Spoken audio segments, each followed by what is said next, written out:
আসসালামু আলাইকুম। সবার আগে বাছাই করা 10টি আন্তর্জাতিক খবর জানিয়ে দেব। প্রথমেই থাকছে শিরোনাম, তবে তার আগে অনুরোধ থাকবে ভিডিওটিতে একটি লাইক দিবেন। ফিলিস্তিন জিন্দাবাদ জানিয়ে দিব হাতে থাকা সর্বশেষ আপডেট আন্তর্জাতিক সংবাদ। প্রথমেই সংবাদ শিরোনাম, গাজায় সংঘর্ষে 412 ইসরায়েলি সেনা নিহত। এরপর জানিয়ে দিব যুক্তরাষ্ট্রকে খুশি করতে চাওয়া দেশগুলোর প্রতি পাল্টা ব্যবস্থার হুঁশিয়ারি চীনের। এদিকে ইসরায়েল ও ফিলিস্তিনের মধ্যে নতুন যুদ্ধবিরতির প্রস্তাব জানালো হামাস। এরপর জানিয়ে দিব এবার মালদ্বীপে তুরস্কের যুদ্ধজাহাজ শঙ্কিত ভারত। আরও জানিয়ে দিব ইউক্রেনের সঙ্গে সরাসরি শান্তি আলোচনার জন্য প্রস্তুত পুতিন। সর্বশেষ জানিয়ে দিব ভারতীয় বাহিনীর সঙ্গে বন্দুকযুদ্ধ, ঝাড়খণ্ডে নিহত 6। এতক্ষণ শুনছিলেন সংবাদ শিরোনাম, এবারে বিস্তারিত। তবে অনুরোধ থাকবে ভিডিওটিতে একটি লাইক করবেন এবং কমেন্ট করে জানিয়ে দিবেন কোন জেলা থেকে আপনি আমাদের এই ভিডিওটি দেখছেন। আলহামদুলিল্লাহ, গাজায় সংঘর্ষে 412 ইসরায়েলি সেনা নিহত। গাজা উপত্যকায় ফিলিস্তিনের সশস্ত্র গোষ্ঠীর সঙ্গে চলমান সংঘর্ষে ইসরায়েলি বাহিনীর প্রাণহানির সংখ্যা বেড়ে দাঁড়িয়েছে 412 জনে। শনিবার 19 এপ্রিল ইসরায়েলি বাহিনী জানিয়েছে উত্তর গাজায় যুদ্ধ চলাকালে তাদের আরও এক সেনা নিহত ও 5 জন আহত হয়েছেন। 18 মার্চ থেকে গাজায় ইসরায়েলের পুনরায় হামলা শুরুর পর এবারই প্রথম কোনো ইসরায়েলি সেনা প্রাণ হারালেন। 2023 সালে যুদ্ধ শুরুর পর থেকে এখন পর্যন্ত ইসরায়েলি বাহিনীর মোট 412 জন সদস্য প্রাণ হারিয়েছে। এদিকে গাজায় ইসরায়েলি বাহিনীর টানা বোমাবর্ষণ চলছেই। ইসরায়েলের সাম্প্রতিক হামলা শুরুর পর থেকে এখন পর্যন্ত প্রায় 1800 ফিলিস্তিনি প্রাণ হারিয়েছেন। এদিকে গাজা উপত্যকায় সামরিক অভিযান আরও জোরদার করার নির্দেশ দিয়েছেন ইসরায়েলের প্রধানমন্ত্রী বেনিয়ামিন নেতানিয়াহু। আল জাজিরার এক প্রতিবেদনের তথ্য অনুযায়ী শনিবার 19 এপ্রিল গাজার বিভিন্ন এলাকায় দিনভর ব্যাপক হামলা চালিয়েছে ইসরায়েলি বাহিনী। এই হামলায় আরও অন্তত 54 ফিলিস্তিনি নিহত হয়েছেন, আহত হয়েছেন অনেকে। এদিকে ফিলিস্তিনের সশস্ত্র গোষ্ঠী আরেকটি অস্থায়ী যুদ্ধবিরতির জন্য ইসরায়েলি প্রস্তাব প্রত্যাখ্যান করায় ও বন্দীদের মুক্তির বিনিময়ে সংঘাতের অবসানের জন্য চুক্তির দাবি জানানোর পর নেতানিয়াহু বলেন তিনি গাজায় যুদ্ধ চালিয়ে যাবেন ও সামরিক চাপ আরও বাড়াবেন। যুক্তরাষ্ট্রকে খুশি করতে চাওয়া দেশগুলোর প্রতি পাল্টা ব্যবস্থার হুঁশিয়ারি চীনের। চলমান বাণিজ্য যুদ্ধে যুক্তরাষ্ট্রকে খুশি করতে কোনো দেশ যদি এমন কোনো চুক্তি করে যা চীনের স্বার্থকে ক্ষতিগ্রস্ত করবে, তাহলে সেই দেশের বিরুদ্ধে পাল্টা ব্যবস্থা নেবে বেইজিং। সোমবার 21 এপ্রিল এমন হুঁশিয়ারি দিয়েছে বিশ্বের দ্বিতীয় বৃহত্তম অর্থনীতির দেশটি। সম্প্রতি কিছু সংবাদ মাধ্যমের খবর দাবি করেছে যুক্তরাষ্ট্র কয়েকটি দেশকে চাপ দিচ্ছে যেন তারা চীনের সঙ্গে বাণিজ্যে বাধা দেয়। এর বিনিময়ে ওয়াশিংটনের কাছ থেকে শুল্ক ছাড় পাওয়া যাবে। যুক্তরাষ্ট্রের প্রেসিডেন্ট ডোনাল্ড ট্রাম্প প্রশাসন এরই মধ্যে বাণিজ্য অংশীদারদের সঙ্গে আলোচনা শুরু করেছে। গত সপ্তাহে জাপানের একটি প্রতিনিধি দল ওয়াশিংটন সফর করেছে এবং এই সপ্তাহেই দক্ষিণ কোরিয়া আলোচনায় বসবে বলে জানিয়েছে। চীনের বাণিজ্য মন্ত্রণালয়ের একজন মুখপাত্র বলেন, আত্মসমর্পণ কখনো শান্তি আনতে পারে না, আপোষ করলে সম্মানও পাওয়া যায় না। যদি কেউ চীনের স্বার্থ জলাঞ্জলি দিয়ে যুক্তরাষ্ট্রের সঙ্গে চুক্তি করে, চীন তা মেনে নেবে না এবং উপযুক্ত পাল্টা ব্যবস্থা নেবে।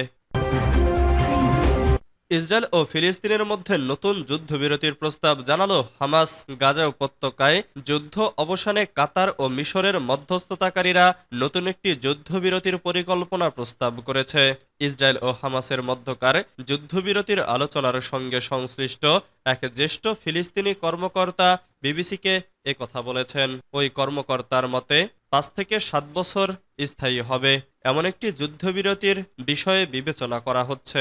প্রস্তাবে ইসরায়েলি কারাগারে বন্দী ফিলিস্তিনিদের মুক্তির বিনিময়ে সব ইসরায়েলি জিম্মিদের মুক্তি, যুদ্ধের আনুষ্ঠানিক সমাপ্তি এবং গাজা থেকে পুরোপুরিভাবে ইসরায়েলি সেনাদের প্রত্যাহারের কথা বলা হয়েছে। আলোচনার জন্য হামাসের জ্যেষ্ঠ নেতার একটি প্রতিনিধি দলের কায়রো সফরে যাওয়ার কথা। 1 মাস আগে গাজায় ইসরায়েল নতুন করে বোমা হামলা শুরু করার পর সবশেষ যুদ্ধবিরতিটি ভেস্তে যায়। যুদ্ধবিরতি অকার্যকর হওয়ার জন্য হামাস ও ইসরায়েল একে অপরকে দায়ী করেছে।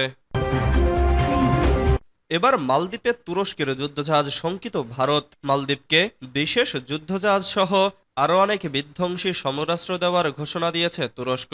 প্রতিরক্ষা বিষয়ক সম্পর্ক জোরদারে গুরুত্বপূর্ণ পদক্ষেপ হিসেবে মালদ্বীপের নৌবাহিনীর জন্য টিসিজি ভলকান P-343 নামে দোয়ান শ্রেণীর দ্রুতগতির আক্রমণাত্মক নৌযান দেয়ার ঘোষণা দিয়েছে।